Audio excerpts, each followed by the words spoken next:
Welcome to the Revenue Marketing Report powered by Caliber Mind. I'm your host, Camela Thompson, and today I'm thrilled to introduce Valentin Radu. Valentin, please tell us a little bit about yourself. Hi there, Camela, and hello, everyone. I'm really glad and excited to be here with you. A bit about myself. I'm an ex-poor kid from Bucharest, Romania. I'm passionate about building companies. And in the last 12 years, I've became obsessed about the customer lifetime value and how to optimize it and increase it for e-commerce and retailers. I love it because this crosses over really well into B2B, which is our primary focus on this podcast. And I'm always looking to B2C to help educate us because you all tend to be ahead of us by about a good, 5 years. So let's step back a little bit. So I don't know if you all are seeing this in the market, but particularly in B2B SaaS, we've had quite the downturn that's sped up over the last half of the year. Things seem to be stabilizing a bit, knock on wood, but we'll see. But what we noticed was a lot of company leaders were switching their strategy to multi-year contracts and looking at how to move from monthly to annual and all of these changes with their existing customer base, and then trying to upsell into the existing customer base because they're trying to cut costs on initial customer acquisition. So tell me a little bit about your thoughts. Have you been seeing that at all over on your side of the business world? Yeah, of course, Camela. So these strategies are all right, and they are coming from an assumption that you should be squeezing more from your customers so that you can secure future cash flows, and they all make sense economically. But they make sense economically for one side of the story, which is for the company. I'm a B2B SaaS. I run a B2B SaaS company as well.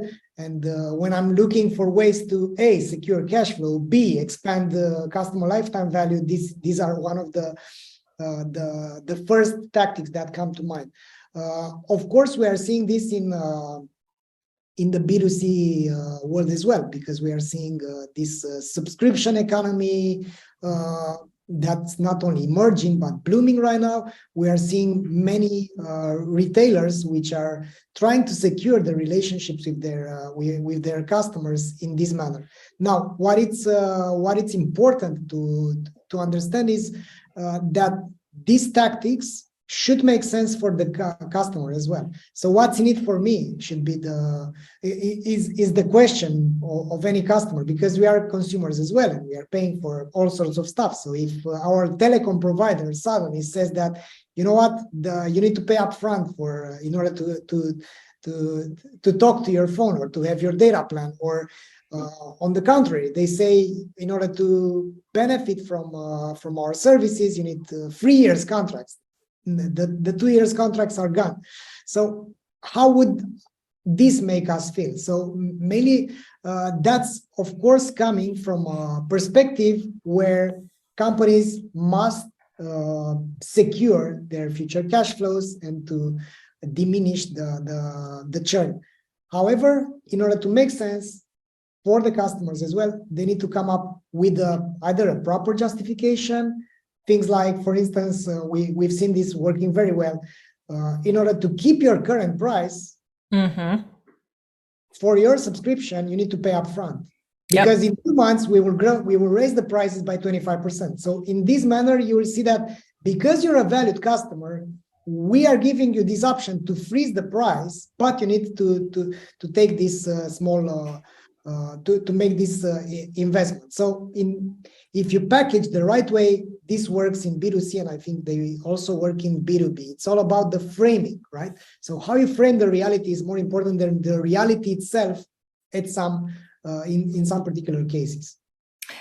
What's been interesting from my standpoint is I've been seeing and hearing people talk about bulking purchasing, multi-year contracts in particular with early stage companies, so Series A, people are balking a bit because the customer doesn't want to assume the risk just in case that company doesn't make it through the downturn. So that's been interesting. Another trend I've been seeing, a lot of smaller companies are outsourcing procurement through vendors like vendor.com, and they've been getting even better at negotiating. So I see less hesitation on the upfront or even multi-year contract as long as the company is well established, and they even kind of embrace it when they have a procurement team that can really haggle you on the prices, right? Yeah, exactly. And I guess this has a lot to do with let's say the uncertainty in the market, you know. Mm-hmm. And of course, in uncertain times, the companies that are most affected are the ones which are the smallest, right? Mm-hmm. So basically, your chances of survival and thriving are lower, but it's also an opportunity for these companies as well. So my perspective on this is that if you sort out your unit economics the right way, for instance, unless you are struggling with something, there are low chances that you are going to make progress with that something. And I see this as an opportunity because this is forcing even small companies and B2B SaaS companies, which are not, let's say, having 1,000 employees or something like that. That's forcing them to focus, you know, because many companies are not dying because they are drowning in opportunities. So they can't decide on which ideal customers to focus, ideal customer profile A, B, or C, or they are trying to do too many things at the same time with scarce resources. And I guess if you can understand which are your ideal customers, economically speaking, and also from a value impact that you bring in their lives, then that's going to allow you as a company not to trick some companies which don't really get enough value from your product to buy from. Yeah, and a couple of things are jumping to my mind. One is the quote that I've never heard a leader say that they regretted focusing too narrowly. It's always, I tried to tackle too much. And then the other piece of that is being a data-driven leader and really learning how to focus on what your ideal customer profile is. One big mistake I see a lot of companies make is they look at the whale deals, the biggest deals, the most ambitious things where the company is made to stretch and maybe meet some requirements they don't normally meet, instead of their bread and butter, like fits perfectly, don't need to do a lot of optimization. That's probably the one you should go after. So as a data-driven leader, how do you make the decision on what your ideal target is? Yeah, that's a great question, Camela. And from our perspective, it's we have criteria. So it all happened. I mean, this process started back in 2017 when we were targeting all targets, all markets, lots of products, lots of unique value propositions, and we looked at the cost to serve. We looked at the time to close. We looked at the average deal size. And we look at the churn and the net promoter score. So we've used these 5 components to see if there are some patterns, and they were. So we identified that our best customers are using some components of our software, and the features made them so happy about it. And after that, it became clear what's our direction. And for instance, that allowed us to focus on customer value optimization for mid-size retailers that have at least 200 employees. They are omni-channel. They use it because they are struggling with their heritage infrastructure, and their business model might not make sense anymore due to the high customer acquisition costs. And that allowed us to basically articulate the problems that we are solving properly. So my suggestion, maybe those criteria are different for different companies out there, but my suggestion would be to make this type of analysis, because without the blending the qualitative data with the quantitative data, you would be following some assumptions that might be or might not be the right ones. Oh, I so agree with you. And I'm going to just double down and restate some of those metrics you mentioned because they're great. Time to sale, cost of acquisition, you're talking about retention rate or churn rate on the opposite side of that. And then you're also talking about cost of service. And then I would say time to value as well. Mm-hmm. Because that can be much longer with some of the larger companies if you're having to do a lot of customization or any changes in your system to support them. And then I really like what you said too, is you're focusing on the data points because humans are biased and we tend to remember something that was really, really positive or really, really negative. So those salespeople who are salivating after that really big deal that got them a lot of commission, that may not be the right audience to chase if the time to value and cost of acquisition and all of the other things you mentioned, NPS score, all of those aren't trending in the right direction. So love it. That's fabulous. Are there any other things you want to touch on the data side before we move on to the post-sale cycle? Yeah, I guess another important thing would be to look at the events, because in a B2B environment, there are some, besides what happened in the past or who are your best customers according to this data, there might be some things which are happening, which can be, let's say, scanned or spotted thanks to the technology, and those are some buying signals. So if the buying signals are changing, for instance, we are now providing one of our products is an A/B testing tool, and we are now being let's say flooded with demand from customers which are migrating from Google Optimize, which is sunsetting back in September this year. Mm-hmm. So we've got this type of signals already, and we've prepared because we've noticed that from December. But their official announcement was at the beginning of February. So that gave us some 1.5 months to prepare with the comparison with our offer and to revisit our pricing and whatever. So basically that's another important thing. I know another thing which was we are working with a company called Gorgias. They are our partners, and they've also identified that their best buying signal to chase after some prospects was when someone installed Klaviyo, which was the email service provider. Yep. So within the two months after their activation of this service, they've been there for them. So mainly there are some buying signals that might be changing, and if all you are doing is, let's say, this desktop research, you might be missing some opportunities out there. Another example, now that you've started me, one of our clients used our technology. He's a B2B e-commerce, and they are selling office supplies. Mm-hmm. So they've identified by doing RFM segmentation, that stands for recency, frequency, and monetary value, because they don't have like a subscription. So there are asynchronous purchases, right? You might have someone buying today and then in 2 months, another one in 6 weeks, and whatever.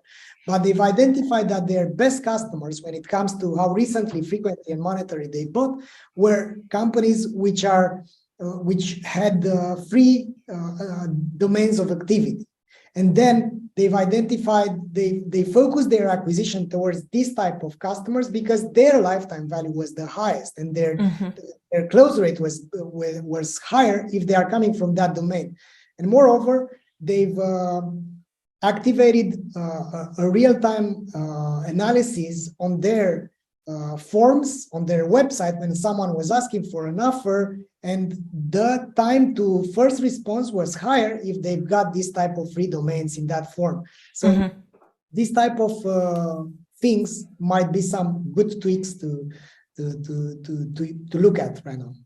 Fabulous, fabulous. Data is amazing as long as you know how to use it. That's the trick. So, post-sales cycle. Let's talk about how that's changing now with the emphasis in increasing the customer lifetime value. What are some areas you suggest people focus right now? Yes, so the challenge right now is that let's say if you are selling commodities or if you're not too differentiated in the market, then you're in trouble. And you're also in trouble if the counterpart, or let's say the user of the product that you're selling, or the company itself is not overly satisfied about what you do. So basically, if you have parity in terms of the product features, if you have parity in terms of the price, if you have parity in terms of the marketing or what kind of promises are you making, then the last arena that you can fight on is the customer experience, like how you make them feel becomes more important than what you sell. So that means you should be well aware about the fact that it's not about shipping the product itself. It's about the product and the customer experience and fulfilling the promise that you've made. And another thing, Camela, is that there are many tools or there are many products which are just a part of the end solution, right? So let's presume you are selling a product which is doing data enrichment to generate leads. It's just a part of help me close more sales. In order to close more sales, you need enriched leads or better quality leads, and that's why you need the product C. As long as you understand as a provider, as a product, that you're just a part of the whole sandwich, like Bob Mesta, which is one of my mentors, which I greatly appreciate. This guy, he stated that sometimes you're just the mustard from the whole sandwich. So if you understand that, and if you help your customers make progress with other ways than just using your product, and if you also onboard them properly by how to make use, how to get fast to the value that your product is delivering, then you will stand out against other competitors.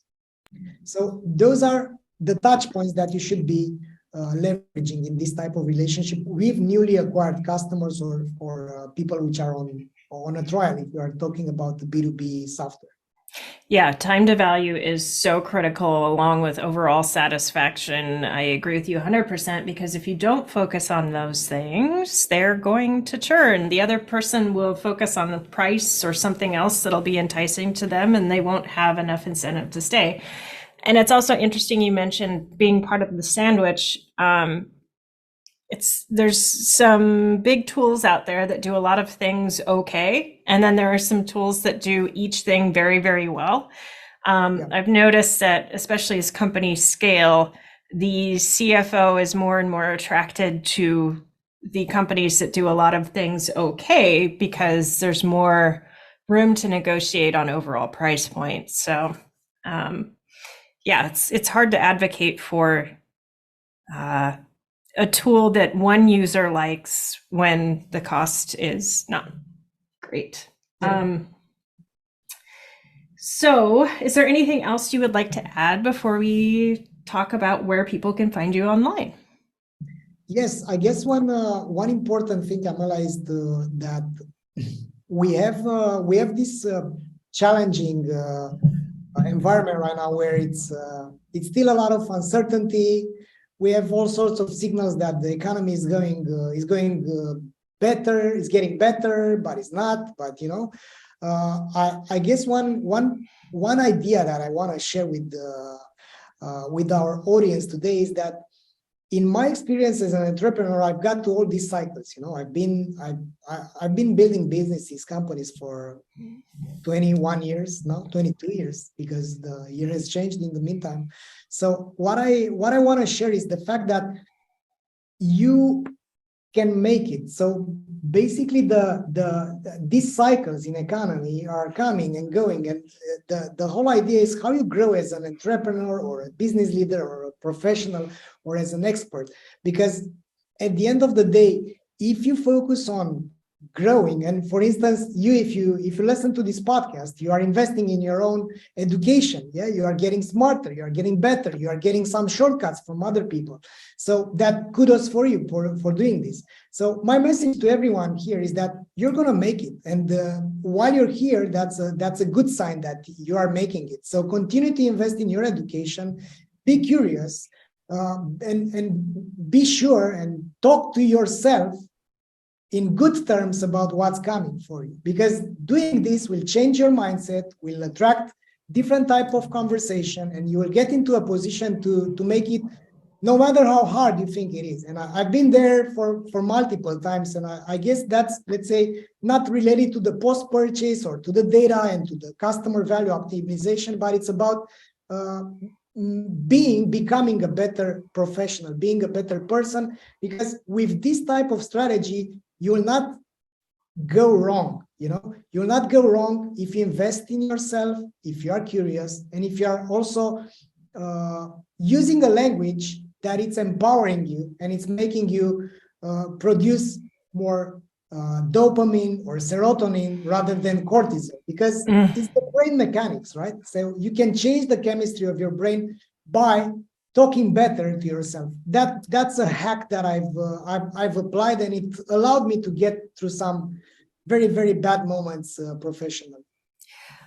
That is just so wise. I think the majority of people on this podcast who are doing really well, they have this flexible mindset where they view downturns and challenges as opportunities for growth rather than as potential for failure. So I encourage everyone out there to listen or read Mindset by Dr. Carol Dweck on changing exactly what you said, that chemistry in your brain, because it is totally possible. Valentin, thank you so much for being on the show. Where can people find you online to network? I'm a LinkedIn person, so you can find me on LinkedIn. If you ever feel like you need an advice or my perspective on anything regarding the customer lifetime value formula or whatever, you can find me on LinkedIn. I'm also writing a book. It's going to be out there in May, hopefully. Pretty much that's it. And of course, you can check our CVO Academy. So if you are into customer value optimization, we have an online academy. You can get some free courses out there, or you can go in depth. I've teamed up with 8 other bright minds in this field. And that was it. Thanks a lot for listening to this episode.